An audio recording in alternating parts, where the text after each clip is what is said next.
Gibbo presents. It's Gibbo, and once again I'm joined by the real Bronx bomber. It is young Hawk's Jaime Hype. Yes, bless up, Gibbo. Jamie, another week, another country, another win, and another trophy for the collection. Yeah, it's growing. Last week when we spoke, you said you didn't know much about Young Gunz, and there wasn't too much research you could have done on them because this was only their second clash and their first since 2004. Were you surprised by how close they pushed you on Saturday night? Definitely. I mean, they definitely surprised me. I spoke with a couple of members from the Young Gunz team after the dance, and they said that they sat down for nearly 2 months and definitely studied. They did their homework. They actually played a lot of songs that I had to attempt to weaken up the box. As well, they caught a lot of counteractions. A lot. It was like a good thing that I tried to incorporate a couple different songs that I don't normally play. You know, I try to give them a different flavor in Bermuda, so they weren't able to totally lock me down, so it worked out well.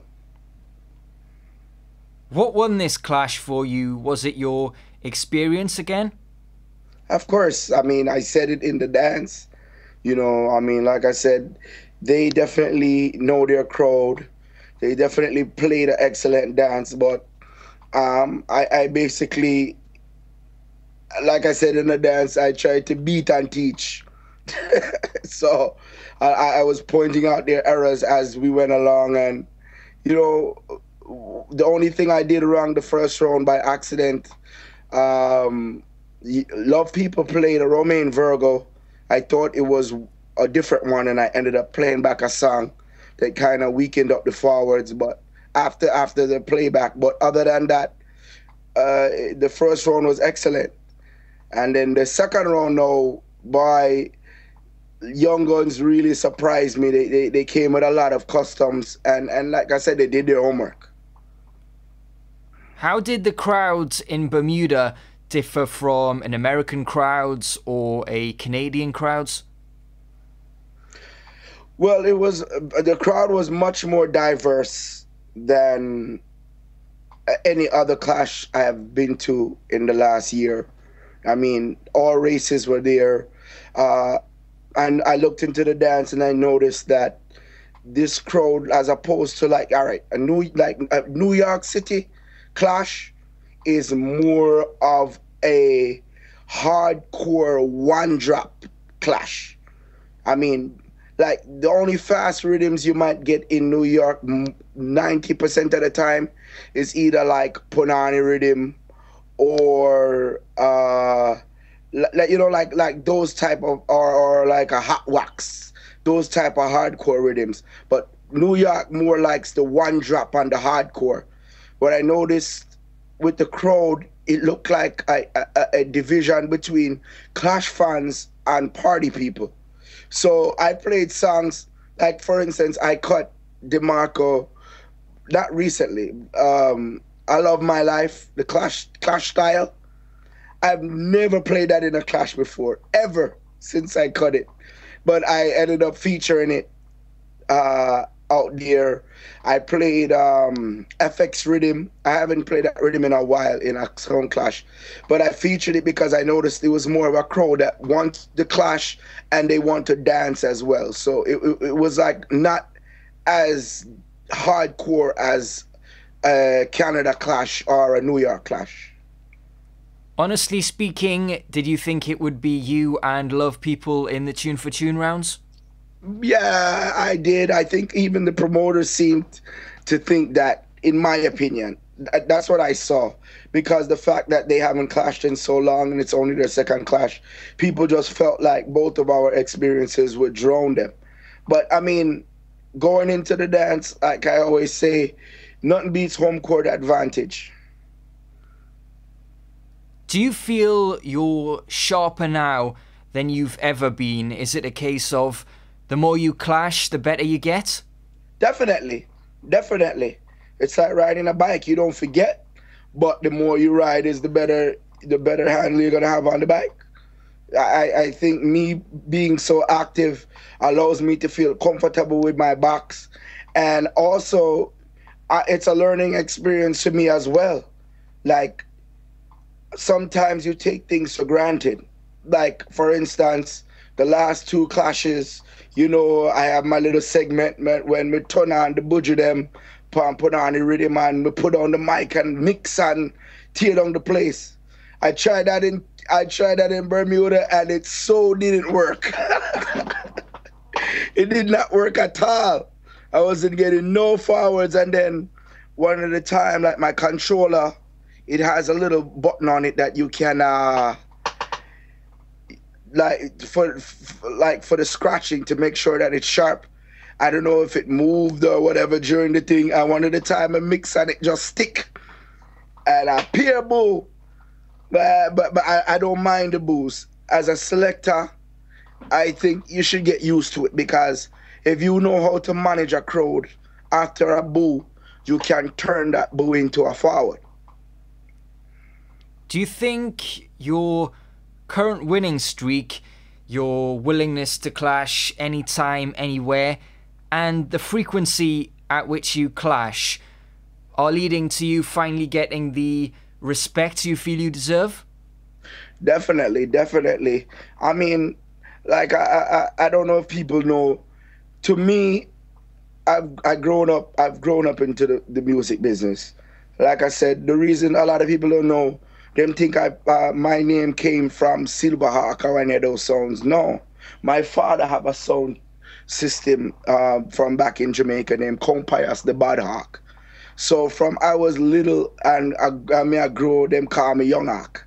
I had that name before I knew that name. So, you know, growing up in music, I always had a love for music. I mean, my parents make jokes about when I was young, as a child in Pampas, I'm walking around with cardboard boxes in the house and talk about I'm setting up my speakers, because I grew up with my father, you know, and his sound. Right now I'm in my basement, which part the studio there. I don't know if you can see behind me. These are some of my father's original speakers, you know, big metal horn and big mid-range and so forth, you know, and this is just my basement. And the man have a big rack. So I grew up, you know, my father playing music and me loving music. So it's a joy to know that, you know, I'm able to do what my father loves, what I love, and get the respect for it. Due to the reasons I mentioned just before, some people are putting your name forward as New York's current #1. What are your thoughts on that? I mean, if you want to look at stats, by right, I don't think that it should be a dispute that Young Hawk sound is the #1 sound. I mean, I'm not being conceited, but I mean, I put in the work. You know, I'm putting a lot of work. You know, you always have the people with bad mind and want to try to downgrade what I do. I mean, I'm not a person that sit on and write on internet, but here and there I read. Because when you put Jaime Hawk Hype, the message gonna come to my phone and I'm gonna read it, you know. And you know, it just shows that you do have a set of people that no care what you do in life, they're gonna find a way to downgrade the thing. Like, you know, you see a Mercedes Benz and say, yo, Bridget, yo, look at this, I got a nice Benz. Are you that car that can compare to a Lamborghini? You know, it's irrelevant. You know what I'm saying? I don't try to say, oh, I'm this or I'm the king of New York or whatever, because I see that seems to be a big conversation. Because every time you say king, you got, instead of, you know, giving me my props for what I'm doing, I have to hear LP Addis. So guess what now? How about me? I'll be the prince. I'll be the prince of New York. How about that? Leave them king thing to themselves. Me the prince then. I'll be the prince of New York. The bottom line is I'm putting in the work. I'm not doing this because I want to be called the king. Honestly, one of my goals in this music thing straight up, is to be mentioned with the greatest. And not even the greatest sound. You know, God forbid can't let me down tomorrow. More my name for call side of the Squingy them, side of the Ricky Trooper, the side of the Panther. I want to be known as the Matarans, the baby face. I want to be up there and be remembered in life as one of the greatest. And that's where my thing is right now. I'm trying to leave a mark in this music business. I don't have to be the best, but I want to be remembered as a person that did something they love in life and get the ratings where they deserve. What was the atmosphere like out in Bermuda for the Clash? Did they treat you like a superstar out there? Well, afterwards, the people showed me mad love. You know, I mean, in general, like I said, the crowd was very fair, especially when the dance first started. They showed everybody love. When love people started to play, they were getting their forwards, and the people were definitely accepting towards the sounds from out of town. However, I mean, I'm gonna be straight with you. When the dance started to boil down in dub for dub after the first few songs, I don't know if I want to say what I'm gonna say, but it is either one of two things. Either they were not 1,000% familiar with the dub for dub aspect of dancehall, or they were biased. I'm not sure. But like I tried to explain to them, from where I come from, which is New York City, the capital of war, when you say dub for dub, that means hardcore. That means foundation. That means artists that set a mark. I mean, and as well, let me not say that they were not really 100% familiar, because even songs like Bass Odyssey, no disrespect, Beres Hammond is a wicked singer. Definitely you can sort of call him a foundation singer. But in my opinion, it's not really a dub for dub artist. Some people go and cuss me, some people go and say yes. I hear Bass Odyssey always play all what can you do to stop a man from trying in dub for dub. I personally wouldn't do it. I don't feel that it's a real hardcore song to be played in dub for dub. But at one point, Young Gunz was drawing for Beres, and me I play some big foundation artists, and they were giving them the point. And the first few points that I did not that they got in dub for dub, I didn't feel was right, to the point where I had to get angry with the crowd. I mean, I said, listen, I come from far, and this audio is going on the street, and I don't want people them to listen to the CD and say, boy, young I come from so far, and Una rob me. And I just told them, all I need you guys to do is listen to music and be fair. So it's like, once I kind of like shook up the crowd, I let them know, say, yo, me not come here for no foolishness. They actually started opening their ears and taking heed to the songs I play. Because like I said, when it comes to dub for dub, in my opinion, the last dub for dub that I've reached and lost was the only one that I can remember in the last few years completely was the Dance with Next Level. And that's on the internet as well. So you guys know as far as the controversy when it came to that dub for dub. But since then, I haven't really lost any dub for dub. So when I saw the route that the crowd was going, me start cuss. So besides that little incident where I felt that there was a little biasness in the dub for dub for a while, the rest of the dance was definitely, you know, a joy. Everyone took to each sound and listened to the songs that were played, and the dance worked the way it was supposed to be worked out. Both Young Gunz and Love People have told me they would like a rematch with you one-on-one. Is that something that you would be interested in? Gibbo, you know my rule. I don't fear that no sound. I don't mind at all. Are you able to give us any information on when we'll see you back in the Clash Arena?